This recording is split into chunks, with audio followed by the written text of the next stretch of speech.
Интервју со господинот Неџат Курт, генералниот директор на ТАФ Македонија, промоција на Македонија, на убавините на Македонија и развојот авиоинфраструктурата во Македонија, странските инвестиции, се тоа ќе бидат теми, односно прашања во наредните 20 па можеби и нешто повеќе минути. Добро утро, добре ни дојдовте. Good morning. Very pleased to be here today. Добро утро, задоволство ми е да бидам денес со вас. Неодамна владата го објави Recently, планот за реконструкција на аеродромот Свети Апостол Павле. Можете ли да ни кажете за каква реконструкција станува збор од аспект на капацитети, на можности, дали тоа ќе влијае на авиосообраќајот, со оглед на тоа што аеродромите се на прагот на летната сезона на летови, почнува крајот на месец март и веќе се подготвуваме за летните одмори.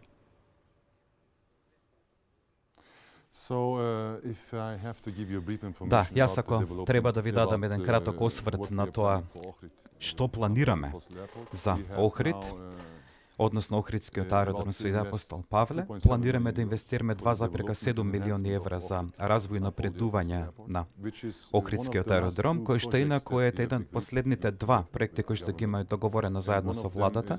И еден од нив е исто така 12 милиони евра инвестиција во болницата 8 септември. Верувам дека ќе биде тоа многу прекрасно унапредување на таа болница, исто така и многу убаво подобрување на тие капацитети и пред се ќе биде во интерес на општата јавност во Македонија.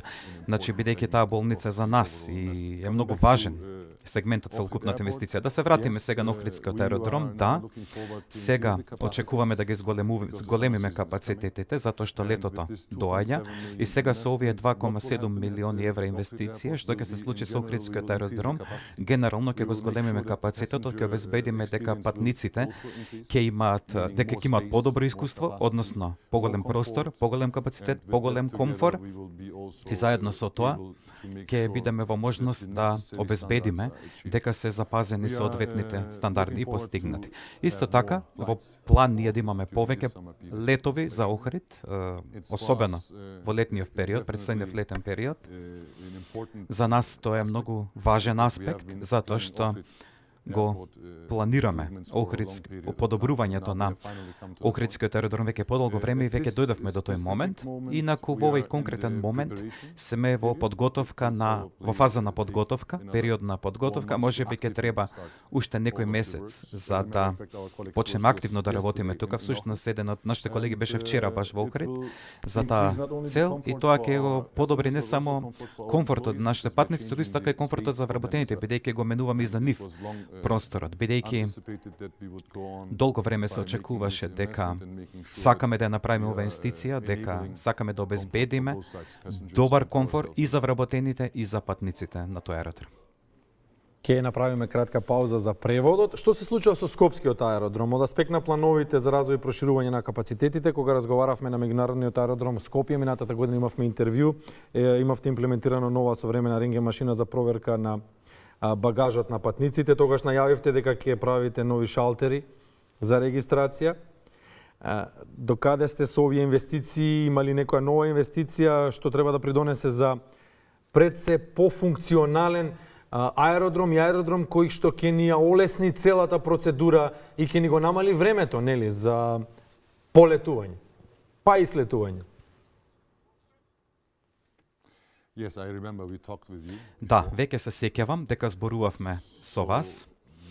Значи, за време на овој период, јас се сеќавам дека сега имплементацијата е направена. Значи, сакам да кажам дека сега веќе ги користиме тие нови системи многу ефективно.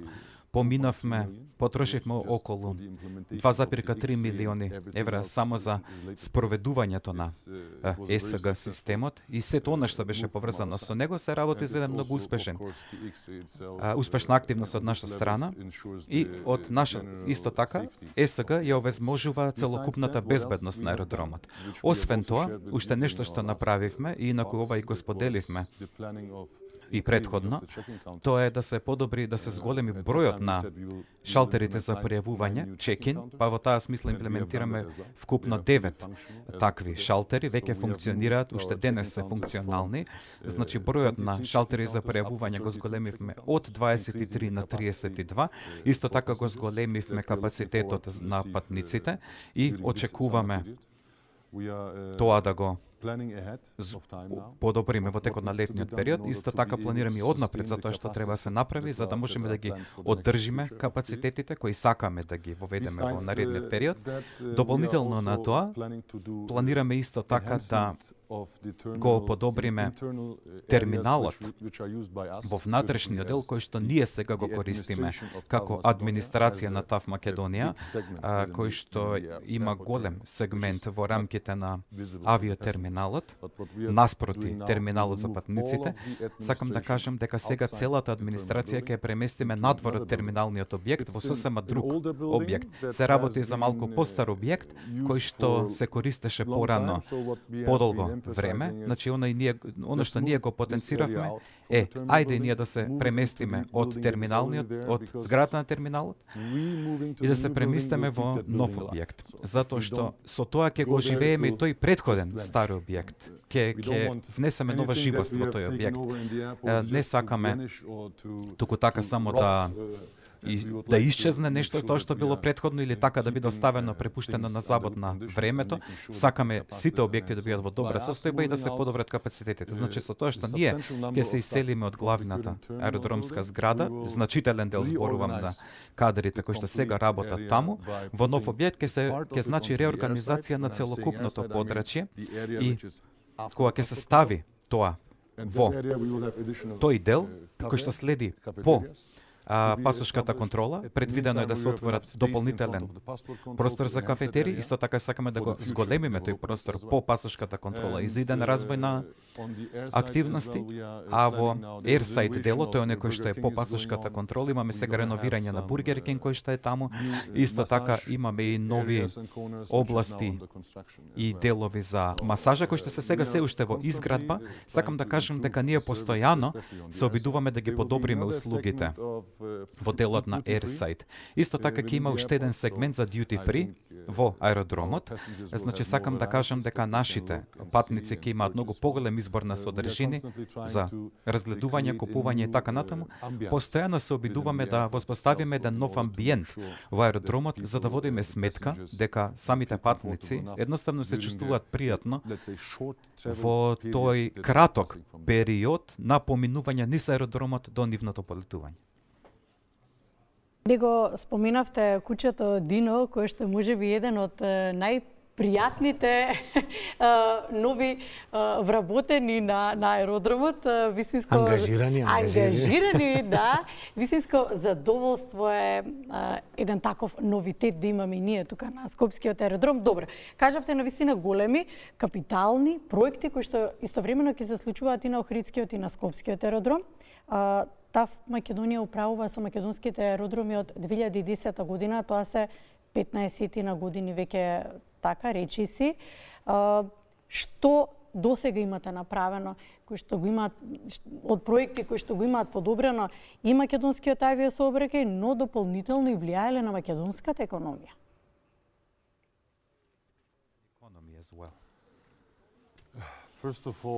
Да, најпрвин, бидејќи спомнавте 15 години, да. You adapt really fast, се адаптирате многу брзо. Да. Се обидувам, значи, се обидувам, се уште вика користам превод, гледате, но се помалку и помалку ми е потребен превод. Добро, да се вратиме на Дино. Дино е инаку прв пат што воведуваме таков комфор кај сите 15 аеродроми што ги управуваме во сите земји, никој друг во нашето портфолио тоа го нема до сега воспоставено и воведено. И генерално, исто така и јас како сопственик, како некој кој што има куќе, е прекрасно. Фидбекот беше навистина неверојатен, навистина не ни очекувавме толку добар фидбек. Едноставно, луѓето тоа го многу убаво го прифатија и додека чекаат за лет, веројатно имаат и дома куќе кои што ги чекаат човека едноставно се чувствуваат пријатно кога ќе се ангажираат со Дино.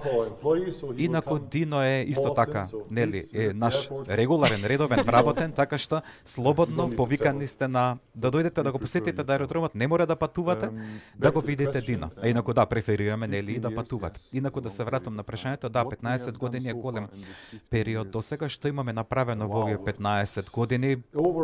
Навистина имаме, ако сега зборуваме за бројки, 300 милиони евра зборуваме за инвестиции досега. Значи, освен тоа, ќе кажеме, тоест можам да кажам дека ако зборуваме за капитални инвестиции, имавме 145 милиони такви инвестиции и во најголем дел тие инвестиции беа во делот на терминалната зграда, 20 VIP терминали кои што ги имам исто така изградено на Охридскиот аеродром. Ако ги видиме и другите бројки кои што беа досега имплементирани, ако се вратиме назад пред 15 години, имаме направено реконструкција на пистата во вредност од 8 милиони евра за да можеме да имаме, за да биде одржлива за периодот во иднина, бидејќи нашиот период на концесија се намалува. Исто така гледавме и некои други аспекти на инвестициите во смисла на опрема, повеќе од 10 милиони евра тука.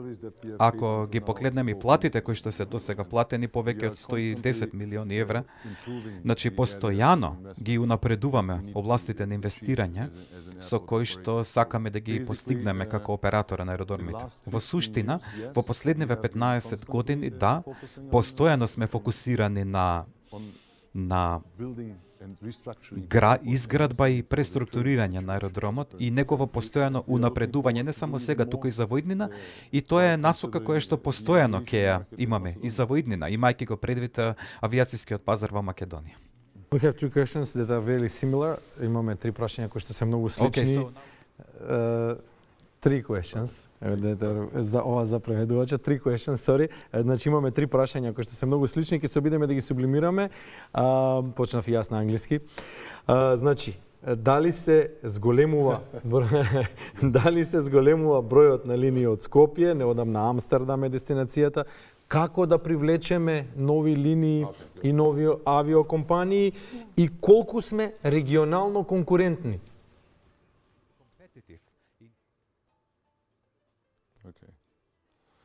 Во ред, значи како што веќе слушнавте, она што досега го имаме направено, на 2 март пречекавме летот на Трансавија, кој што лета од Амстердам директно до Скопје. Тој лет го одржува Трансавија. Тој е нискобуџетен авиопревозник на групацијата KLM, кој што прв пат лета во Македонија, без разлика на фактот што пред 12 години веќе леташе, меѓутоа тоа беше друга авиопревозник. Ова е дефинитивно за нас значителен исчекор напред и кога размислуваме за тоа како понатаму ќе се развива авиосообраќајот, можеме да кажеме дека Визер еве сега повторно ќе почне да лета во кон Барселона, кон Лион и кон Штутгарт, што исто така за нас е многу важен чекор напред, бидејќи повторното воведување на авиолинијата за Барселона за нас беше многу важна. Имавме многу состаноци, бевме и до шпанската амбасада да ги убедиме тоа да притиснеме и на крајот Визер се нафати на тоа и ќе почне да летаат. Имаме уште еден нискобуџетен авиопревозник, EasyJet, до аеродромот Орли во Франција, кој исто така управуван од ТАВ, нашата мајка компанија. Значи, ќе летаме од еден на друг наш, условно кажан, аеродром.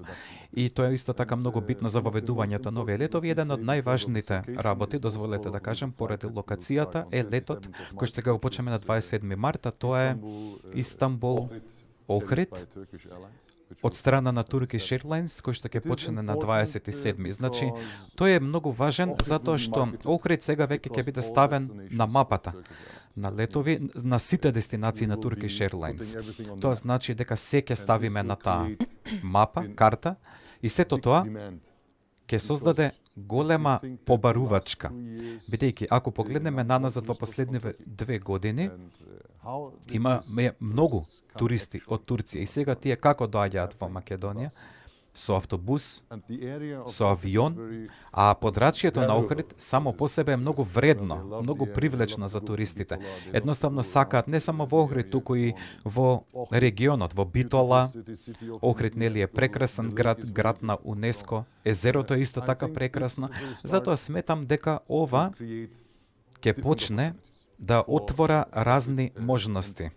Не само за Охрид, туку и за Македонија воопшто, бидејќи на крајот од краиштата дестинациите и самиот аеродром не само се рекламираат самите себе си, туку тие се, односно не се само промоција за самите себе, туку и за државата воопшто. Во таа смисла, патниците ќе дојдат, патниците ќе зборуваат за своите искуства како поминале и оваа година ќе го видиме ефектот од тоа што го воведуваме.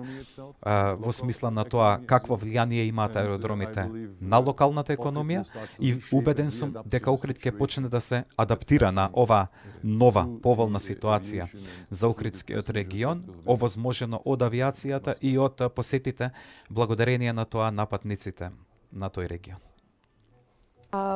Видете, ми се чини дека навистина ја засакавте Македонија, долго време сте тука, таков впечаток добивам и понашто го зборувате, како и за промоција, се залагате за промоција на земјата. Она што сакам да ве прашам, ние многу често зборуваме на тема туризам во Македонија наутро, како да го подобриме туризмот во Македонија и дел од аналитичарите кои што се туристички работници со години даваат предлог дека поради тоа што ние со патната инфраструктура имаме проблем со години, не можеме да ја воведеме во ред, тие даваат предлог да се направи една авиолинија Скопје-Охрид и така ќе биде подостапен и Скопје, и Охрид метрополата за странските туристи. Што мислите вие? Дали е тоа возможно и дали можеби побрзо ќе може таа авиолинија да се стави во функција отколку патниот сообраќај ние малку тука затаивме?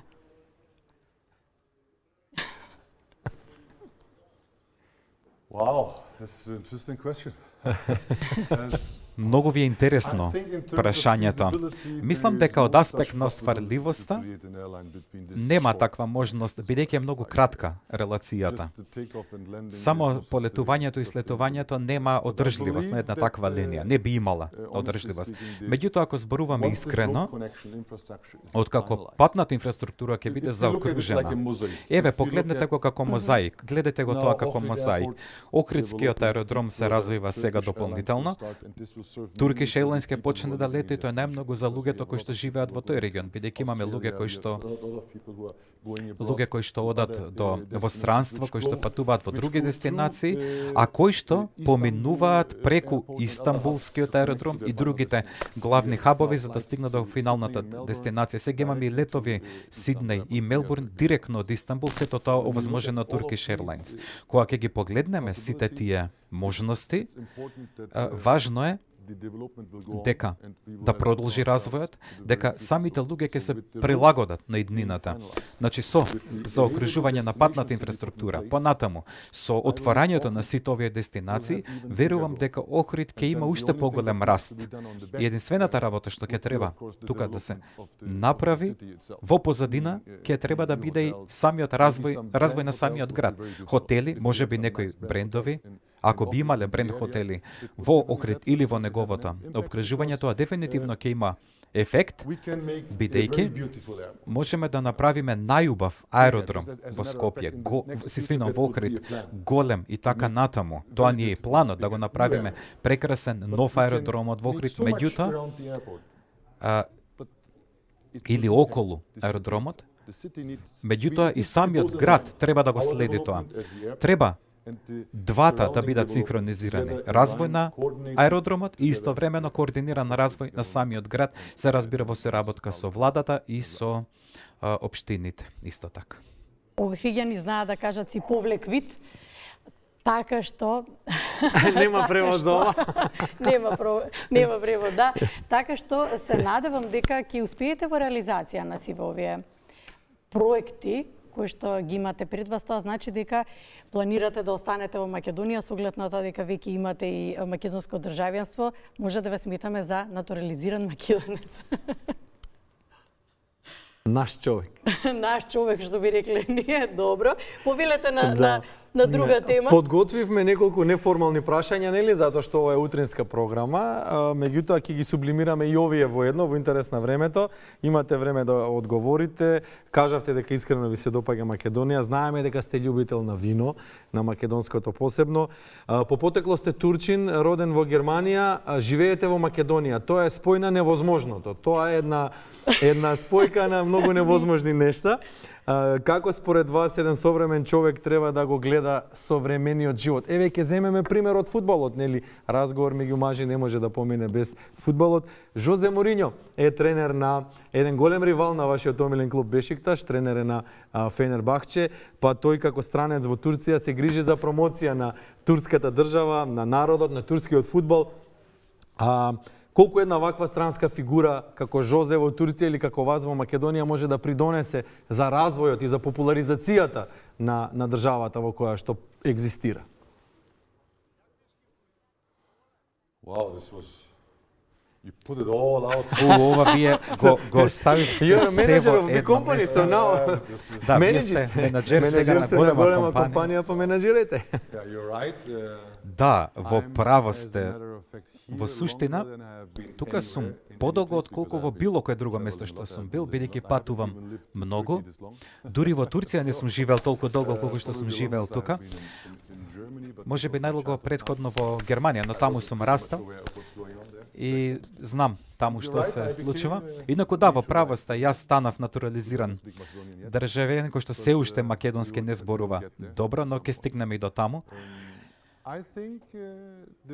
Мислам дека самиот факт дека сум се уште тука долго време, не само поради компанијата, бидејќи сум работел на 7 други аеродроми претходно, во најголем дел со сите тие можности таму, инаку тука сум женет. И тука ми е, тука сум дома. Апсолутно дека. Yeah, that is the most important part of the discussion, they say. Да, сметам дека откако ќе дојдете еднаш тука и го сакате тоа место и таа љубов си ја носите со себе и настрана. Го споделувате со тоа, зборувате за тоа и едноставно сакате да биде најдобра. Ние сме генерација X. Тоа значи дека сме генерација, дека се што правиме како да е дел од нас. Нераскинлив дел од нас, значи кога ќе не прашаат како ја работиме работата, тоа е исто со целосна вложеност и со целосно срце. А инаку да се вратиме на делот на туризам. Имено ние ја следиме иницијативата на државата, на владата која што сака да го развие туризмот во Македонија и во таа смисла ги следиме нивните амбиции. Секаде каде што ќе значи развој на таа иницијатива. Имаме одлични односи со владата, така што во таа смисла да, пред се би сакале да постигнеме аеродромите да бидат издигнати на соодветно ниво, на подобро ниво, повисоко ниво, и ние се стремиме тоа да го постигнеме. Но се разбира, исто така, периодот на концесија веќе се приближува кон својот крај. И ние сме првата држава која што имаме тука приватизирано аеродроми. И аеродромите во опкружувањето се нови и тие имаат време да инвестираат, тие имаат време да имаат и поврат на таа инвестиција, а ние го немаме тоа време, затоа што нашето време, период на концесија е многу кратко, значи правиме се што е потребно, работиме во рамките на она што се наши надлежности. Се разбира дека нашата амбиција секогаш е да постигнеме повеќе, да дојдеме, да правиме дополнителни инвестиции во државата. Јас сега гледате малку ги менувам темиве и ви дам поинакви одговори, но пак ќе се вратам на Мориньо без гајле. Значи, во таа смисла, веќе имаме подготвено и мастер план за идниот развој на аеродромот. Исто така подготвуваме и 3D видео кој што го споделиме со владата и преку кое ќе покажеме како го потенцираме развојот на аеродромите во Македонија за периодот во наредни 20-30 години. Сега работиме на тоа, веќе 60% сме готови и во наредниот период ќе имаме затворен состанок со влада за да им покажеме како и што сме направиле. Бидејќи на конечно ние не сакаме соседите да се издигнат во некое друго ниво, а ние да стагнираме. Не, ние сме отворени и верувам дека амбицијата на владата е исто така во таа насока. Па ние го поддржуваме тие многу и ние сме исто така поддржани од самата влада. Сега да се вратам на темата со фудбалот. Ако ме прашате кои се играчите на Бешикташ, искрено не би знаел да ги кажам. Јас не следам толку долго. Мислам, понекогаш вака со друштва кога се собираме, гледаме, тие се како хулигани во наводници. Мислам, фанатици во таа смисла. Меѓутоа, јас лично не сум, не знам колкав фан на гледање фудбал или пак да го поминувам времето да гледам фудбал до толку многу или пак да следам како трчаат по топката. Инако, сакам самиот да играм, тоа си е друг аспект, меѓутоа да гледам можеби не толку. Како и да е. Како му е на Мориньо сега во Турција, не знам. Мислам дека не се чувствува исто како што му било во Шпанија или во некаква друга култура. Затоа сметам дека тоа е како риба извадена од океан, буквално. If it's sweet, it's not good. Добро, if it's easy, it's not треба да sweet. се внимава. Меѓутоа, ако е едноставно, да, знаете вака, кога се работи за фудбалот, секогаш имаме голема амбиција. Кога Морино дојде, имаше голема амбиција, рече да, рече вау, настан, голем настан, доаѓа во Турција со свој стил, со своји амбиции, но исто така тука и културолошката позадина, значи различните амбиции. И на крајот ако загубиш два пати поред, никој веќе нема со толку големи симпатии да те гледа како на почетокот. Но мислам дека тој добро си ја врши работата, иако јас не сум толку во позиција бидејќи не можам толку да коментирам, бидејќи не следам само лошите вести ги гледам, бидејќи нели добрите вести не многу излегуваат на површина. Како и да се Teşekkürler. Is the correct for thank you in Turkish? Тоа е точно за благодарам. Апсолутно сте во право, да. Thank you, sir. Се надеваме дека бевме пријатно искуство за вас со оглед на тоа дека првпат гостувате во македонската телевизија и првпат во живо. Ова е ваше прво интервју во живо, така? Се надевам дека бевме пријатно искуство и ќе се видиме повторно.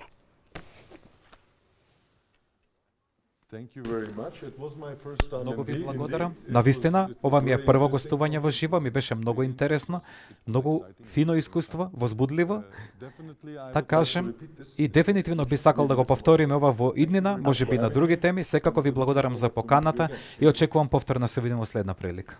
Следниот пат без фудбал, благодариме, тоа беше Нежат Курт, еден од луѓето кој што е задолжен за промоција, задолжен во наводници се разбира, промоција на Македонија, за промоција на нашата држава, на туризмот, еден од оние кои што работи во компанија која што би требало да привлече многу странски туристи кои што полесно би дошле во нашата земја, а секако и ние полесно би заминувале на некои други локации. Да ни ги отвори повеќе портите, да, и да станеме поконкурентни, ги споменавме исто сидите и така натаму.